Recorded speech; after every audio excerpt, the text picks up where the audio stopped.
chão, viola, bandeira, terra de tom, tunico e tião, e Nossa Senhora da Padroeira.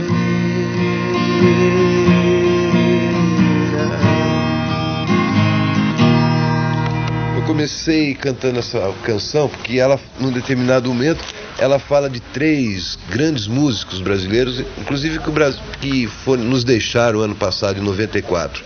A música brasileira perdeu Tom Jobim, Tunico e Tião Carreiro. Mas a vida continua, e a música que eles souberam tanto planejar, implantar e dizer e cantar para o povo brasileiro, essa vai continuar sempre. O Tunico teria uma participação nesse programa, ele seria um dos apresentadores do programa. Ele foi embora, a gente ficou meio abalado, todo mundo ficou meio abalado, então se esperou um pouco baixar a poeira, a gente se acostumar com a ideia que ele não estaria mais entre a gente, para a gente retomar o projeto e tocar para frente, mostrando um pouco do momento rural brasileiro, das coisas que acontecem no Brasil, não só no campo do campo, né? Mas também como no campo da música, porque Tinoco, né? O grande Tinoco, continua na luta aqui do nosso lado, continua no programa. Ele vai apresentar um quadro, ele vai fazer umas visitas a uns quadros, a outros artistas, né, que estão fazendo shows. É um quadro muito interessante do programa, que vai animar e vai tornar o nosso assunto ainda mais agradável do que ele já é.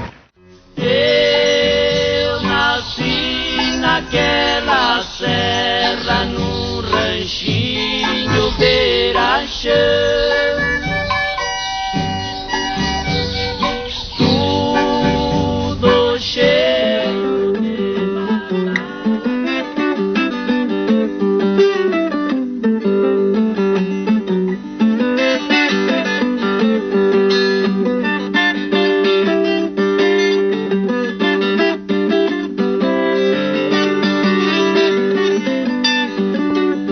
Eu devo toda a minha experiência, em primeiro lugar, ao meu pai, porque ele iniciou essa criação em 1960 e através dele eu fui tendo oportunidade de conviver com os cavalos. Então eu fui adquirindo uma experiência e incentivado por ele também, que me deu liberdade para eu testar o que eu quisesse dentro da criação de cavalo.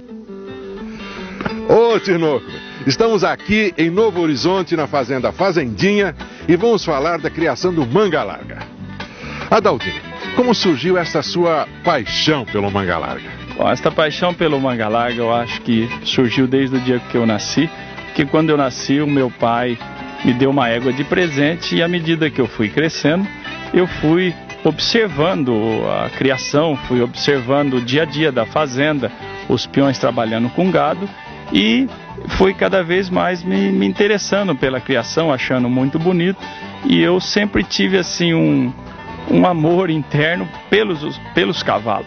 E com isso eu assistia filmes, via demonstrações de outros cavaleiros, e eu tinha um sonho também interno, era de me tornar um adestrador de cavalo. Se eu quiser embarcar neste sonho seu, como é que eu faria para me tornar também um criador de manga larga? Bom, eu acho que para se tornar um criador de manga larga, ele, em primeiro lugar, ele precisa ter assim uma paixão também pelo cavalo, e precisa ter uma estrutura mínima para começar uma criação de cavalo. Eu acho que precisa ter uma boa pastagem, um pasto bem corrigido, precisa ter umas instalações práticas, funcionais. Você acha que eu vou gastar muito nessas instalações? Elas vão ser muito luxuosas? Não, eu acho que não há necessidade de gastar muito nas instalações. Elas precisam ser bem funcionais, práticas, porque o cavalo é um animal, ele vive muito bem na natureza.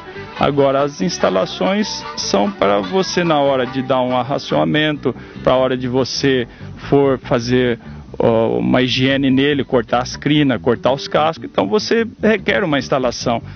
Agora, o mínimo, vamos dizer, um piquete, o que seria o início?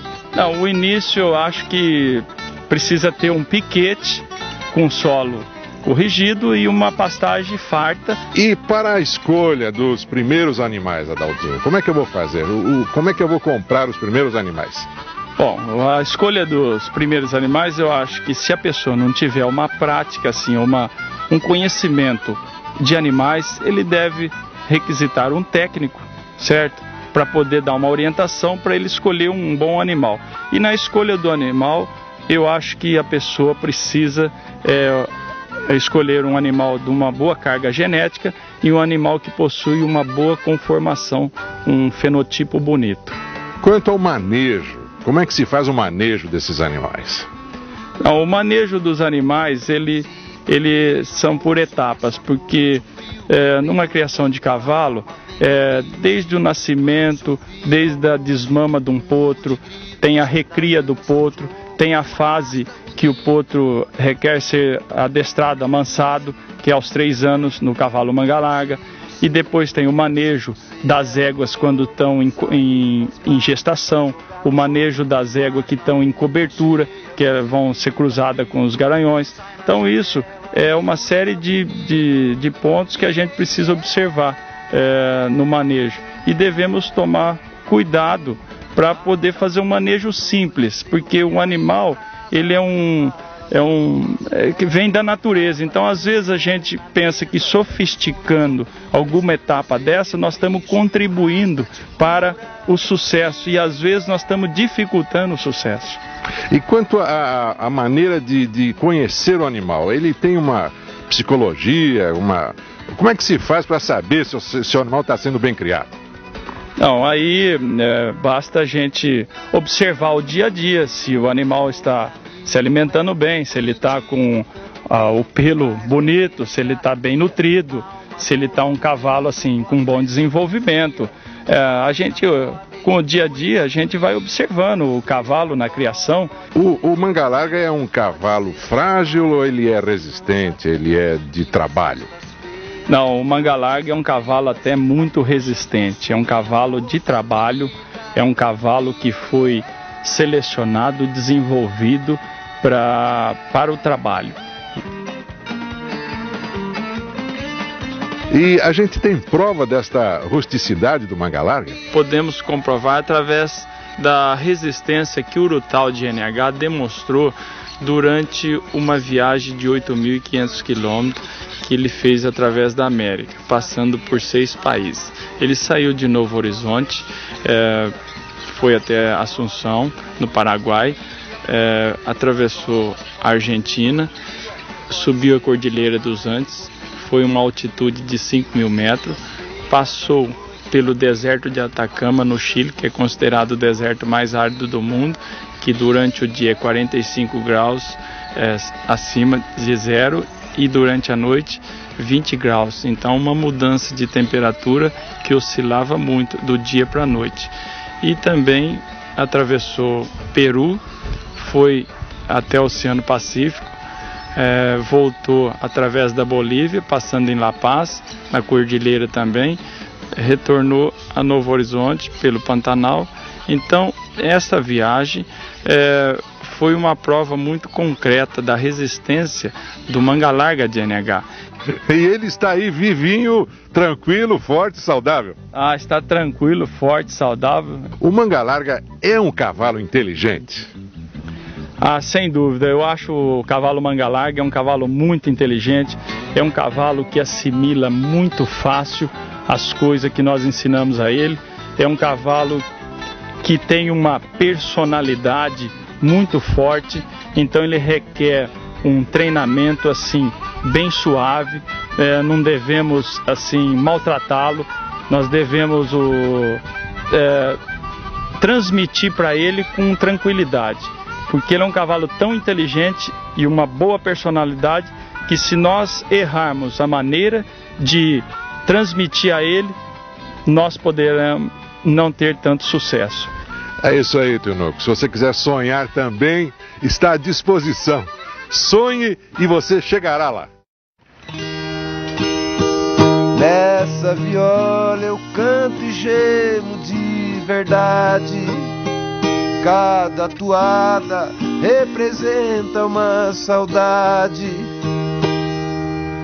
Aqui do Momento Rural, convidando vocês toda semana para vocês assistir duplas muito boas, violeiro, cantor, cantora sertaneja, gravando show de todas as duplas, trazendo alegria para vocês, diretamente aqui da varanda da minha fazenda, e dizendo assim: que beleza!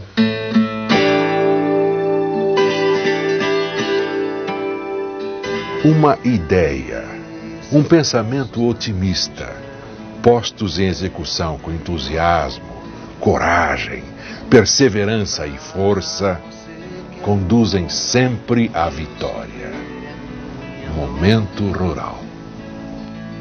Eu sou como um sabiá, quando canta é só tristeza desde o lugar onde ele está.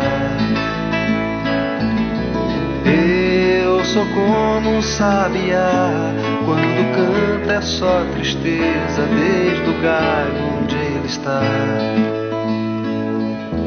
Nessa viola eu canto e gemo de verdade. Cada toada representa uma saudade.